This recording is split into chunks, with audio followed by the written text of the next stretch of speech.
Do I recall a stranger that I've only met once and I still remember? Oh, yes, I can. You know what? I have two. Good question. I maybe shouldn't tell the story. I was with my boyfriend. It was a Halloween party. It was something like 1989. I was a French maid, the little, really short little skirt with the black fishnets and the high heels and stuff.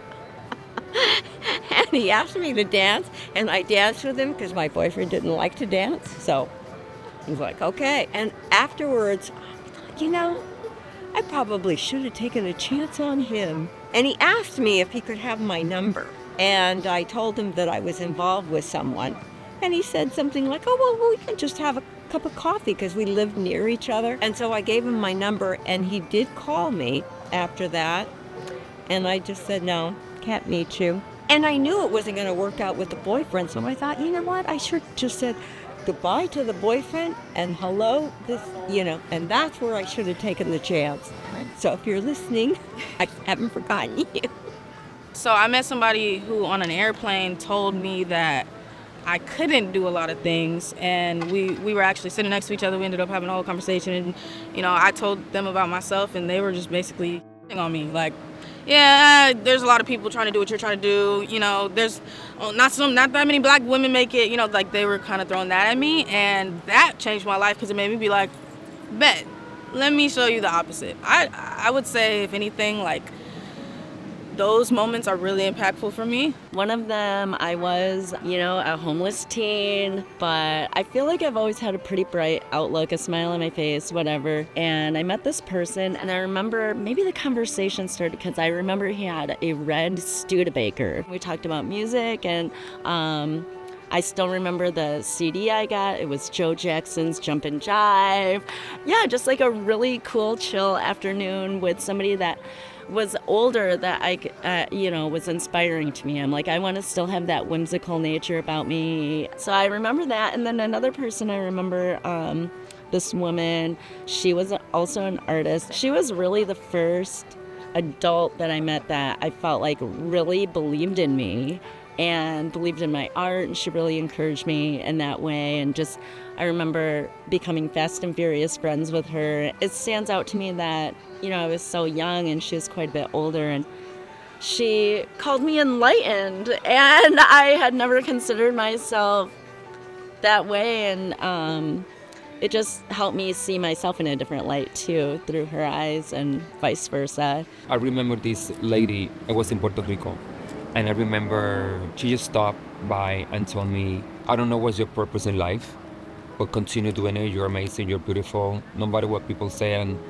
that was a long time ago, and for me that hit me because at that moment I was passing through some things as a human being, personal things, and she don't even know me, and she just gave me that pep that I needed to say, you know what, let's be strong, let's continue and be strong. So I think that girl, that lady, helped me with that comment. I carry that in the back of my mind, no matter where I am. If I'm having a bad situation, I remember what she told me, and I'm like, okay, Amar, stop, just continue moving.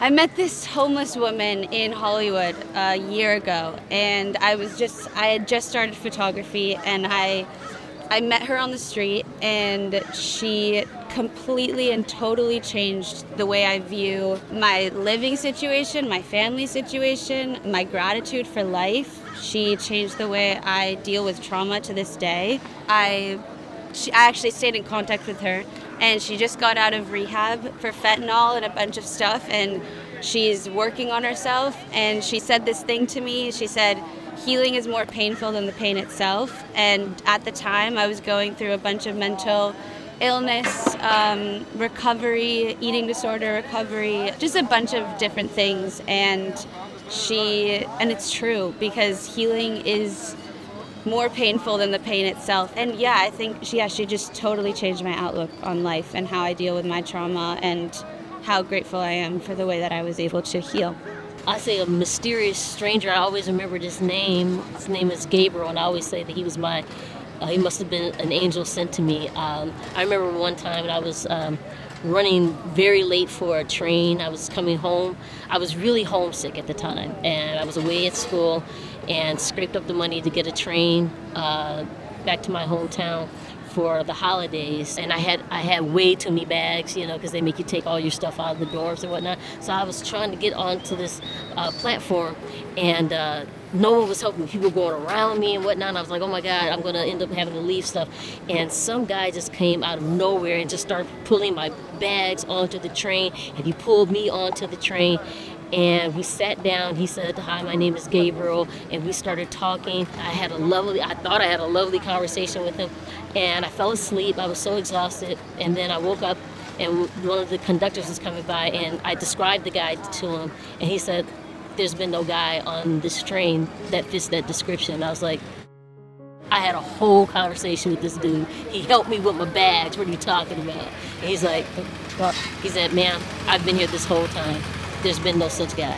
And it's been a mystery to me ever since. So I tell people that I was like, somebody was looking out for me to make sure I made it home and that I felt safe, I felt secure. But who knows where this Gabriel is or if he even exists. But I know I couldn't have gotten all those bags on there myself. It was just one of those things. There is a stranger that I still remember in my life. There's quite a few of them. And it's the little things in life where you have this kind of little small interaction of a very few words, but I think that means a lot. And I had a friend that was grieving over the fact that their son had passed away, and then I told a story about I'd never told anybody, but it was a story where somebody had broken up with me, and she knew who that was, and me telling that story of heartbreak to her gave that little bit of solace for her, and she laughed, and it was this kind of bonding moment where she was able to grieve her son a little better. And I've always thought about that because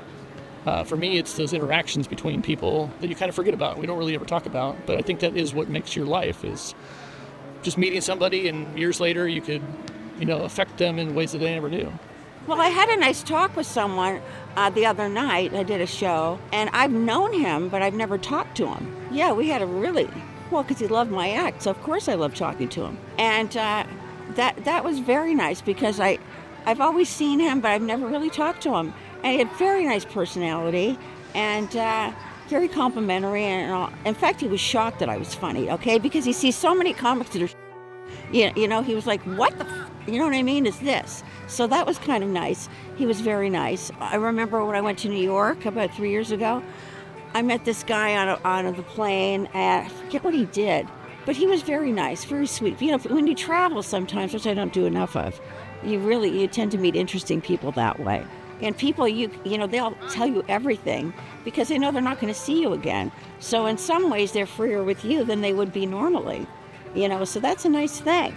The first show that I ever PA'd on, I was very lucky to get to go to the wrap party and then after party. And I was also by that time I was also working on a different show, and I had a very early call time, 6:30 or 7 in the morning the next day. I mean, I was 23, so I was we're fine. And I stayed out super late to the after party, and then as I was walking out, I end up just talking in the driveway to one of the higher ups on the film, and we stood outside in the driveway and we just talked, and we had a really nice conversation. Yeah, I should have gotten his email or something, because I was that was a great connection, but I just we just had a very nice 3-hour long conversation, and that was it. I mean, it made it impactful because it was the director of the project and I was a PA, and there was no reason he needed to talk to a PA, and that's not something that you get from